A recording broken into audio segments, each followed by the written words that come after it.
We are interviewing Brady from NoGoGarage. Alright Brady, so tell us a little bit about yourself. Well, I am Brady from NoGoGarage on YouTube, obviously, and Instagram under the same name. What was your first car? My first car was technically, I always like to say this was my first car when people ask, because it sounds a lot cooler to say you had a Mustang as a first car. But in reality, my first car was a 1999 Crown Victoria P71 Police Interceptor in white with the cop steelies on it. How did you get into cars? Probably gotta blame my dad on that one. I mean, he was always taking me to car shows and stuff growing up, and we would go to Maple Grove Raceway every time NHRA came around. So we would go to the yearly national event at Maple Grove, and that's what really solidified my love of drag racing. And I mean, you can't enjoy drag racing if you don't like cars. What made you get the Fox body that is behind you right now? Well, I've been talking for a long time that I wanted a V8 muscle car or something possibly a little bit more sporty to my parents, and they weren't really about it in the beginning because, you know, as a 16-year-old driver and me being the car fanatic that I am, I mean, there's a lot of things that could go poorly with that, and also insurance being as high as it is anymore. There were a lot of barriers stopping me in the beginning from getting something such as a F-body Camaro or a Fox body, but there was a really, really great deal on this junk, from a kid that lives about 10 miles away from me. He had bought it from down south and just recently had it painted. And it had like 156,000 miles on it. It was bone stock, but had really fresh paint on it, and it was just really, really good car. For $4,000, it was a great deal. Okay, what was your childhood dream car and why? I was a little more down to earth with my wantings as a kid. My dream car as a kid was probably just like the new Mustang at the time, because that was always like, every time we were out anywhere, me or my dad, every Mustang we saw, we'd point it out and we'd just talk about it. So I don't know, that was my dad's favorite car, and it's now my favorite car. So growing up, that was always like the ideal scenario, me having a Mustang. Which you do now. Which, yeah, it was my first car, depending on who I'm telling the story to. Okay, so would you like to tell us why you decided to turbo your Fox body instead of like either supercharging or just leaving it naturally aspirated? Because I'm a moron and I like to do things differently. And I mean, I could have went the easy route and did the shithole on 3 turbo kit. Everybody does. It's $1,500, and everyone on the forums is, oh god, $1,500 turbo kit. Everybody and their brother has it, and it takes really no skill. But myself and the other proprietor of this channel, we fabbed up most of this turbo kit ourselves, and like the turbos off of it's supposed to be an OE replacement, OE China brand replacement for a Caterpillar bulldozer. I mean, this is like as pieced together dirt cheap as you can get. When, I mean, you find a new Pro Charger kit or a new Vortec kit with an intercoolers, $4,000, $5,000, $6,000. I probably got $1,000 in the turbo hardware on this car. I mean, minus fuel system and other things, but you can go cheap on everything if you want. That's not to say it's going to last long and it's going to be good, but I've had a lot of fun with this car as it is. I mean, I put good parts where I needed to, but I mean, you don't need to spend $1,500 on a set of turbo headers. I paid $200, $250 for these, and they've done me well so far. How did you get into doing YouTube? I don't know. It was just a stupid idea I had because, I mean, I spend a lot of my free time on YouTube, and the car culture on YouTube I can really appreciate because there's not really much car culture that I'm into around here.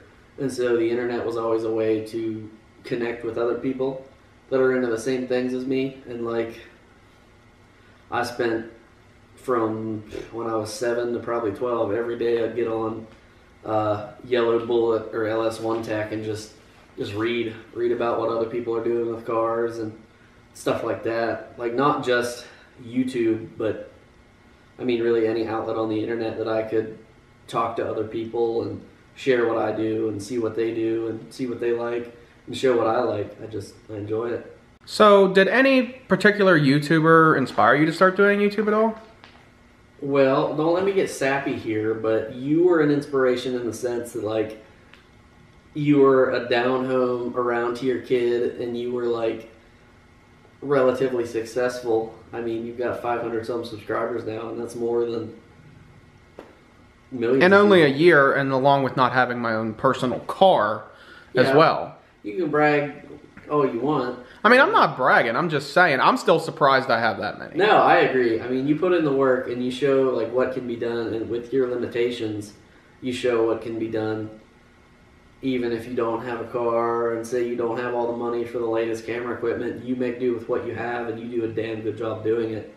And I mean, like, Street Speed 717, everybody's going to say, holy shit, Mike's the best ever or whatever, but I watched him back when he would like knock on random dealerships' doors and say, hey, can I review your Chevy Cruze? Like back when nobody knew about him. And let me be a hipster here, but now I was with Mike back when he had less than 1,000 subscribers. And so seeing him grow from less than 1,000 subscribers and dealerships turning him down to just like take a video of a car in their lot to now he owns 2 fucking Corvettes and a McLaren. And I mean, he's a huge inspiration that he's like from bumfuck nowhere, Pennsylvania, and he can do something like that. Like, I'd say JA's channel for sure and Street Speed 717. Okay, what made you get your daily driver beater that you have right now? Well, I had spent about a year and a half commuting to and from college with my Crown Victoria, and it's about an 80-mile, 90-mile drive one way from where I live to school and back. But yeah, the car was just, it was too big. It's horrible on gas. It gets, if you're lucky, 13 or 14 miles per gallon in the city and 20 if you drive like a normal human being on the interstate. I'm a car guy. I don't drive like a normal human being. It's lucky if I keep it in single or double digits the whole time on the way there. It's just, I don't know. It was big and hard to maneuver around Morgantown. If anybody from the area or knows of the area, Morgantown is all hills and tight turns. So it was just getting difficult to live with the car. So my uncle at the time had a 2007 Ford Focus SE, the ZX4 model, which is basically, it just denotes that it's the 4-door, and I think there's some sort of engine combo that's special about it, but I don't know. I don't pay much attention to it or really look into it at all. But he had one that he had bought new in 2006 that was a 5-speed that he had used as a daily driver, just run around and pick up what he needs. He has a garage, so he really just uses it to run and get parts, go to church, whatever. And it had been good to him for about 120,000 miles with no problems, no check engine light ever, no issues whatsoever.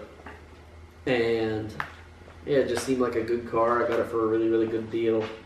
And it was in relatively great shape. I mean, there's no rust anywhere on it. There's not much in the way of paint chips or anything. Like, the car is just good. The interior was a bit greasy when I first got it, but no, it's a good car. It does really good on gas, even if I drive it like an idiot. And it just saves me money, and it's still fun because it's a 5-speed and it's a small car and you can throw it around as much as you want. So what is your current dream car? Let's split this up into 2 parts. There is my completely out of reach, it's never going to happen dream car. And then there's a I hope to own within the next 5 years dream car.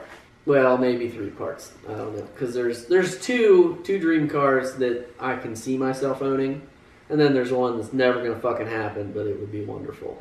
Which, the one that is never ever going to happen would be any of the new Koenigsegg's or any of the new Paganis, which I think both of those cars are just absolute marvels of engineering. And Christian von Koenigsegg he's like my biggest inspiration in the sense of he didn't give a shit. He was an engineer. He just designed stuff and he put money into it. And now look at him. Like he's an amazing man. Everybody freaks out about Elon Musk, but Elon Musk doesn't like gasoline, so I don't like Elon Musk. Boo. Yeah.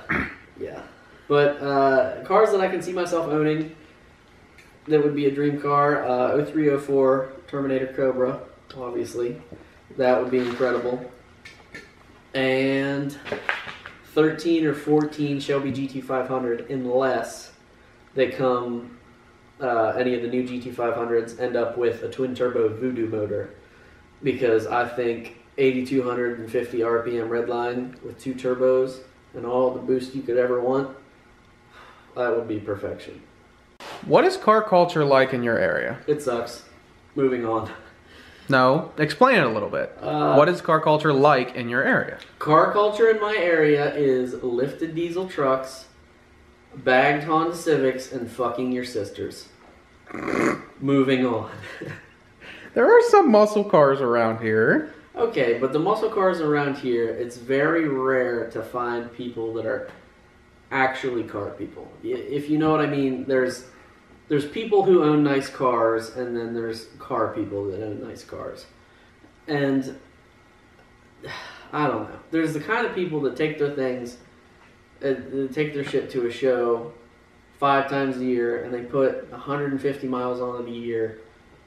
They're not car people. I don't give a shit what you say. It's just, we've got 2 sides of it here. We've got the people that have really, really nice things that don't use them, that don't do anything with them, and then they take them to the little CC's car show they have every week. They drive 10 miles one way and then they're done. Or we've got the scumbags that sit out in a Walmart parking lot with their NA Honda Civics with the fart cans on the back. I feel like I should elaborate so I don't seem like I'm just hating on Honda people. It's not so much the cars that the people drive, it's the attitudes that they have.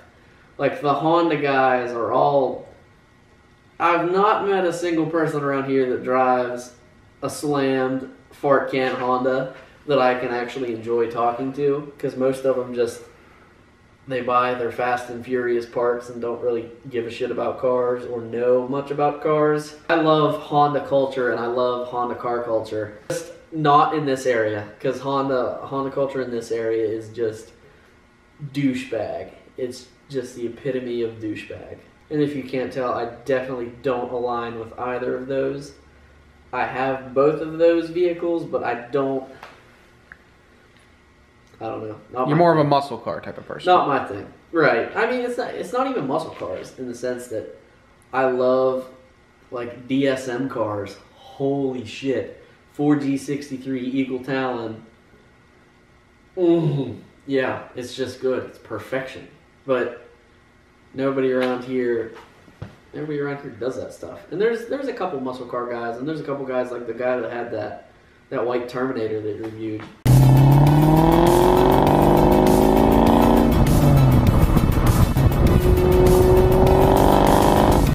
And Kendall SVT on Instagram.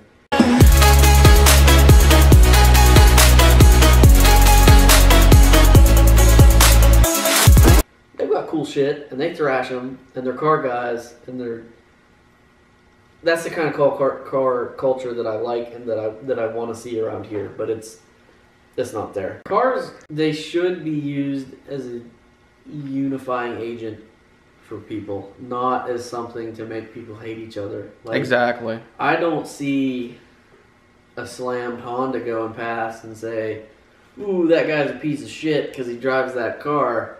No. A lot of people really get on their throne about what kind of car they drive and really just shit on other cars, which that's super hypocritical because that's basically what I just did.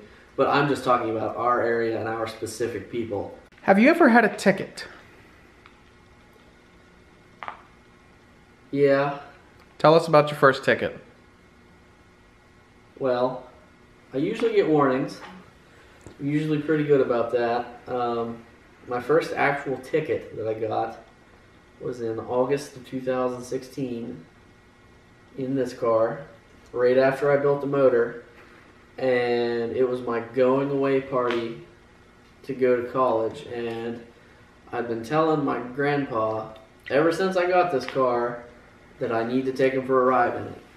He realizes that it's a nice car and appreciates cars, but he's not a car guy, and he doesn't like going fast. He's not that kind of guy. That's just not his thing. So I really had to talk him into it. I even brought him a helmet just to be funny for him to ride in it.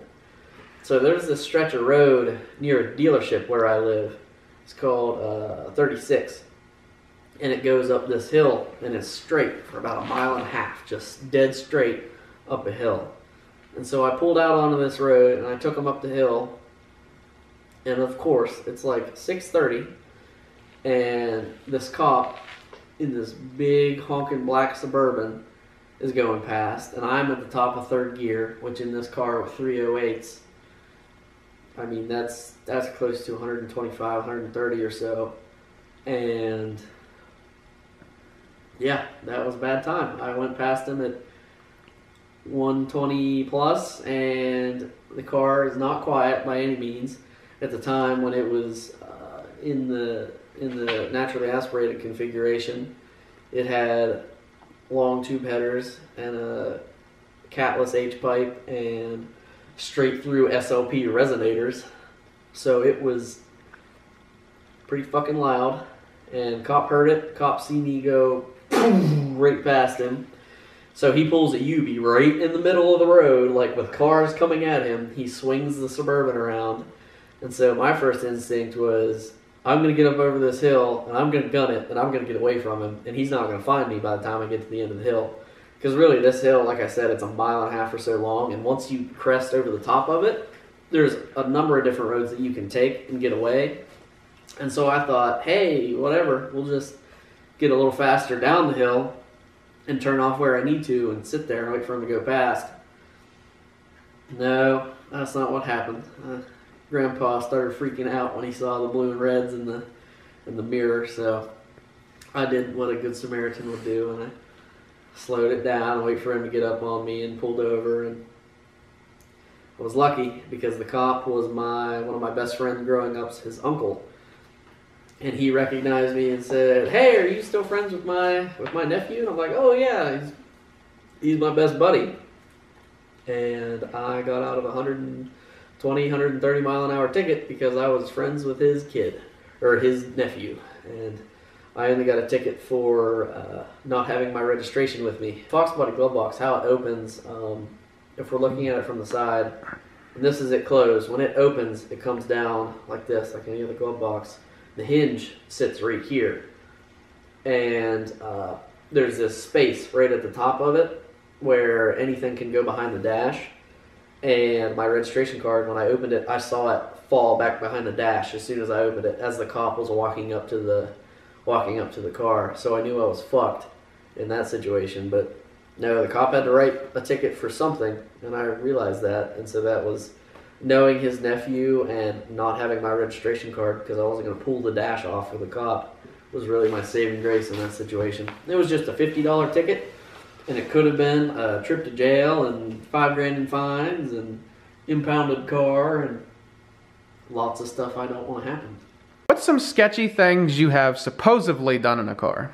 Supposedly, I like that word. I was going to correct you otherwise. There was a situation where there was a cop behind me, and I may or may not have not pulled over in certain circumstance that might have taken place. And yeah, I might have been near my house, and I might have done a really, really nasty third gear burnout right after. This was 2 days before I had actually gotten a ticket.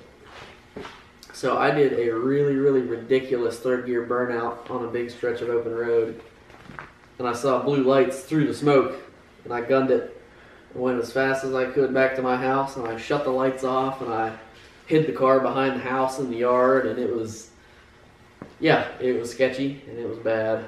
The other really sketchy thing that stands out is John was in the car, and we were on our way to the NoGoGarage itself, and it was in the Focus. It was wet, and it was cold, and it's in a video that he took. It's called "We Almost Crashed the Focus." And yeah, I was coming up on a turn at about 60 or 70, and the turn was good for about 30. I slammed on the brakes, and the brakes locked up, and ABS doesn't work for shit, apparently. Yeah, it was a bad situation. I almost went into the guardrail, saved it last minute. It was funny. The face that John made that situation completely worth it, though. So it was fun. Good time. What's some interesting encounters you've had with cops? I had a cop in Cumberland want me to rev the guts out of my car at a stoplight because he shouted. He had his window down, and he shouted that my car sounded good, and it sounded mean. And he said he has one. And as I was about to pull away, he yelled, "Let me hear it."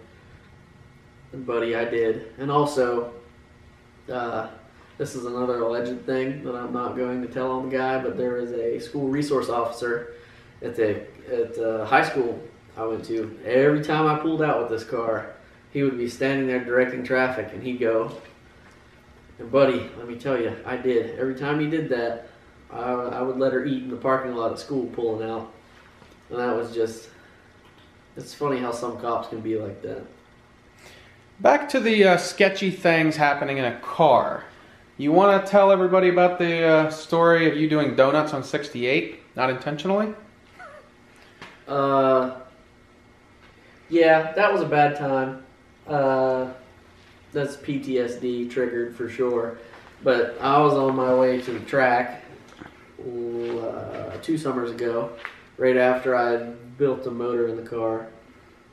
And I've got these really, really sketchy front tires. And yeah, I had skinnies on the car, and they were dry rotted. And it was just a very, very bad scenario altogether. The front left tire blew at about 70 or 80 miles an hour, and it spun the car around 360 degrees, and it was bad. I was just sitting in the middle of 68 trying to figure out what the hell just happened. I pulled off on the side of the road.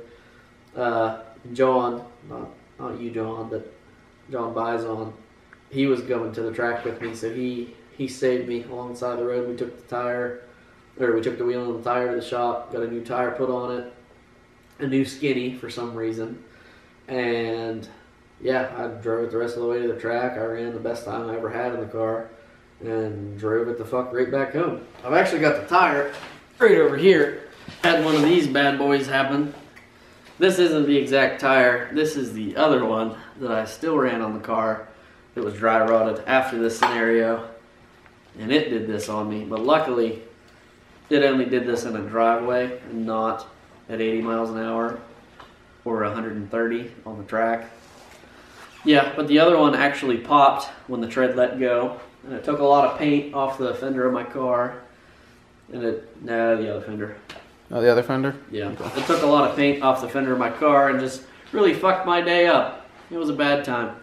I'll see if I can send John a picture of the tire so he can put it in the video, but it was a shit show. Alrighty, well, I want to thank Brady from NoGoGarage for letting me interview him. We may have an interview with John from NoGoGarage here soon. If you guys have any questions for John, leave them down in the comments. Also, let me know who you guys want to see next. Any other YouTubers but do keep in mind, some people are harder to get than others. Like, I also do it through Google Hangouts as well, not only in person. This is just the one in person because Brady's around from where I am. So,